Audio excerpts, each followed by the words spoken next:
Alléluia. À toi la gloire, Seigneur. À toi l'honneur, Seigneur.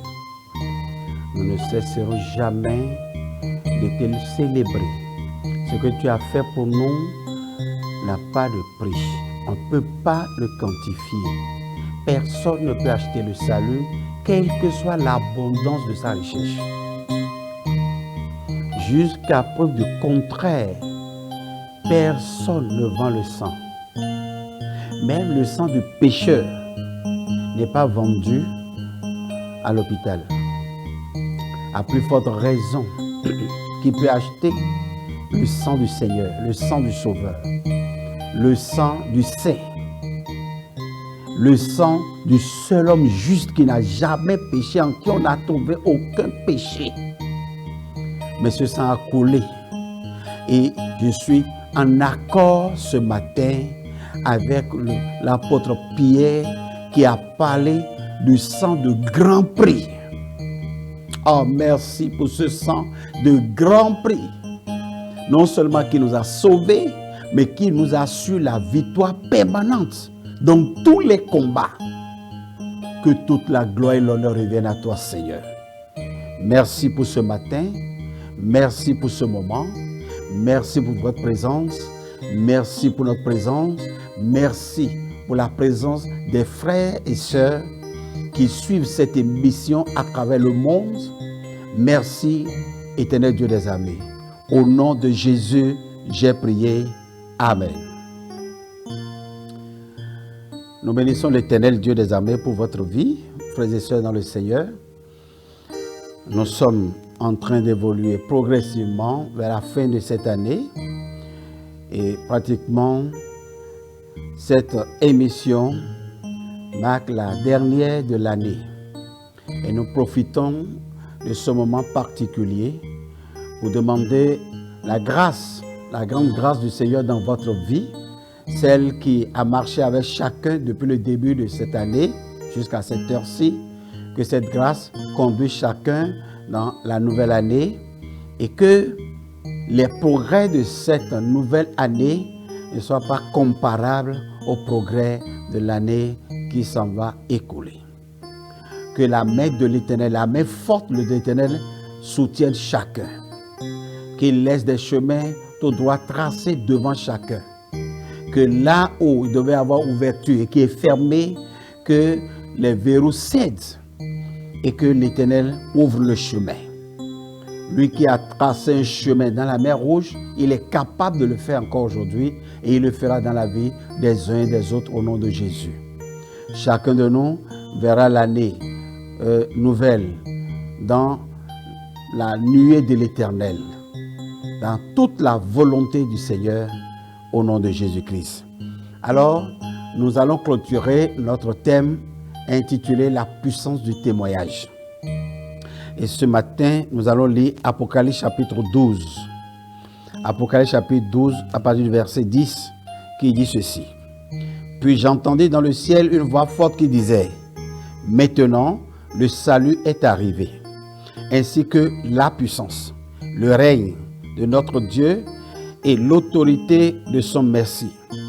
En effet, il a été jeté dehors, l'accusateur de nos frères et sœurs, celui qui les accusait jour et nuit devant notre Dieu.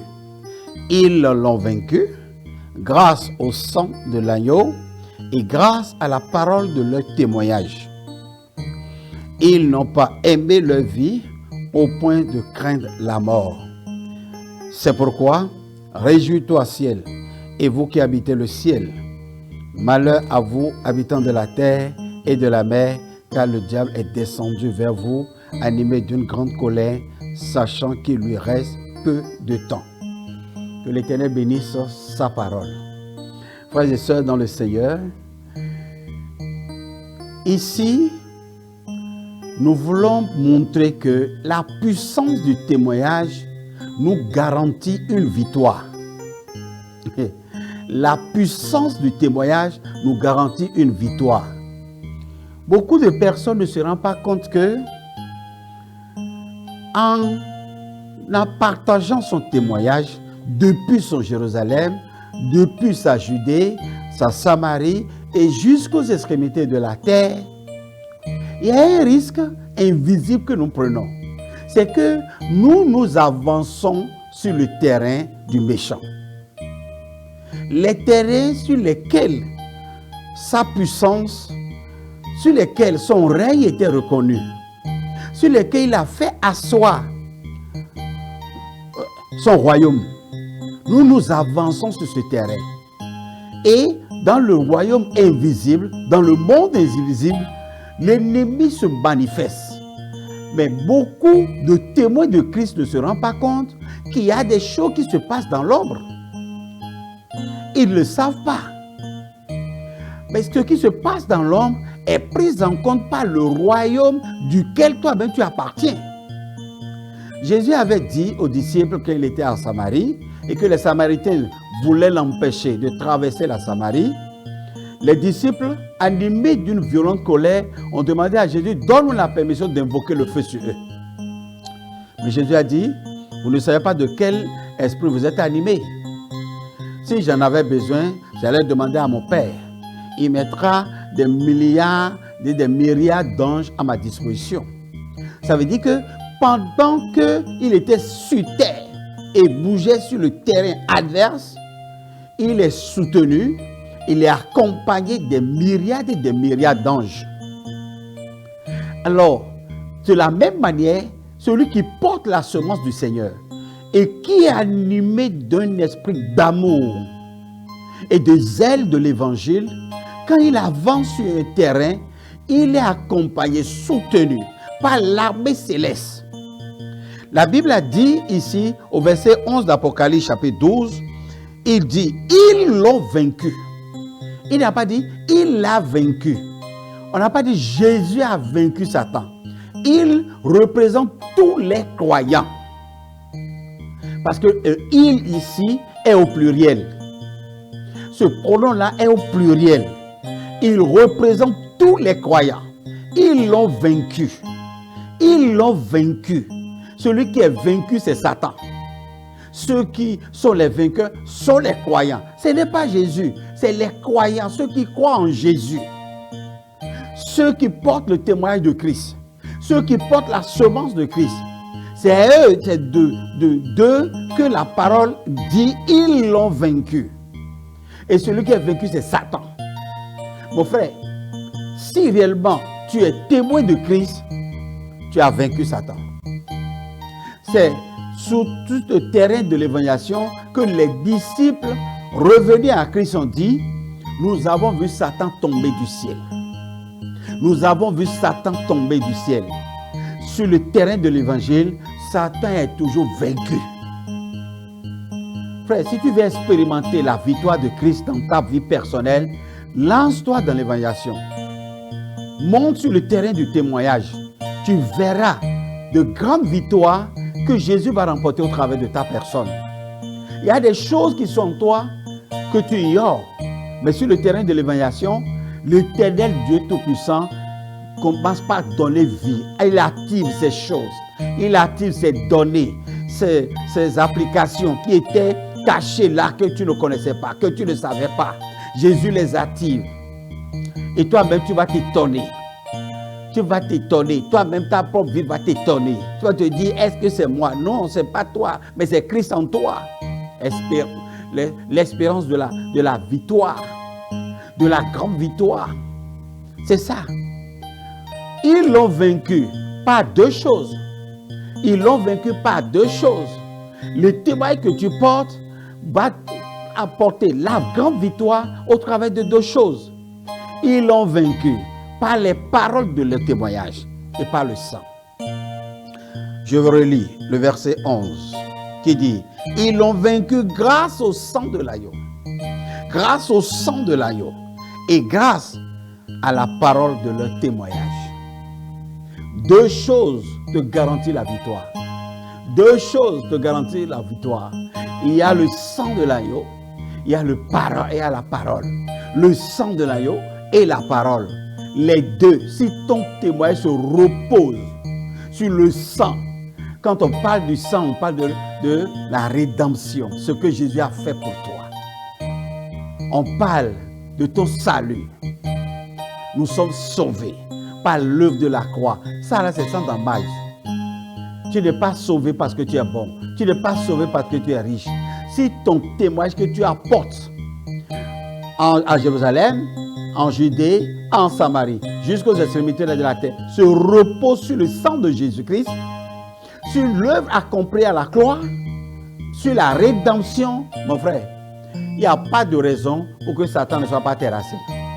C'est lui qui endurcit les cœurs. C'est lui qui sème des raisonnements dans le cœur des gens. C'est lui qui sème le mépris. Mais si ton témoignage se repose sur le sang de Jésus-Christ, sur le sang de Jésus-Christ, le sang de l'agneau, et sur les paroles de ton témoignage, de ce que le sang l'a fait pour toi, et la parole de Dieu. Oh frère, l'évangélisation s'inscrit dans le régime de ce que Jésus a fait et de ce que la parole a fait. Ce n'est pas les bénéfices que tu as reçus, tu as gagné de l'argent, tu as voyagé, tu as acheté voiture, tu as acheté maison. Non, ce n'est pas ça le témoignage. Ce n'est pas ça l'évangélisation. Non, ce n'est pas ça l'évangélisation. L'évangélisation se repose sur ce que le sang de Jésus a fait et sur ce que cela a produit en toi. Et c'est fini. Ne va pas démontrer, non, Jésus va te donner de l'argent, Jésus va te donner foyer, Jésus va te donner mariage, Jésus va te donner emploi. Non, non, ça, ce n'est pas l'évangélisation. Je prie pour que ce dernier mois de l'année 2023 soit le mois du rachat pour toi, au nom de Jésus-Christ. Ton bilan spirituel ne sera pas chétif. Parce que l'arbre qui ne porte pas de fruits sera coupé. Mais toi, tu ne le seras pas. Tu ne seras pas un arbre stérile. Donc Dieu t'a créé fécond. Et tu seras fécond. Tu porteras des âmes. Par toi, les multitudes viendront à Christ au nom de Jésus-Christ. Tu seras l'espoir de plusieurs personnes. Tu seras le salut par lequel beaucoup viendront à Christ au nom de Jésus-Christ. Que la grâce de l'Éternel soit sur toi. Que le bilan soit positif. Que le bilan soit réjouit le cœur de l'Éternel. Et que quand le cœur du roi est content, je vais te dire une chose, il n'y a pas de limite à ce qu'il peut faire dans la vie de quelqu'un. Laisse tes problèmes au Seigneur, prends son joug qui est léger et lui prendra soin de toi au nom de Jésus. Merci au Seigneur. Je déclare 2023 pour toi, année de grande victoire, année de victoire en victoire, parce que le Seigneur a dit, nous passerons d'espoir en espoir. Donc 2023, 2024 sera la suite de 2023, la suite des exploits, la suite des victoires, la suite des grandes œuvres dans ta vie. Le Seigneur ne changera pas. Il ne changera pas de 2023 en 2024, non. Il restera toujours le Dieu des grandes victoires. Qu'il en soit ainsi pour toi. Que toute la gloire revienne à lui seul. Je prie pour le personnel de cette maison, que la grâce surabonde dans leur vie, dans l'administration et tous ceux qui œuvrent pour que l'évangile progresse.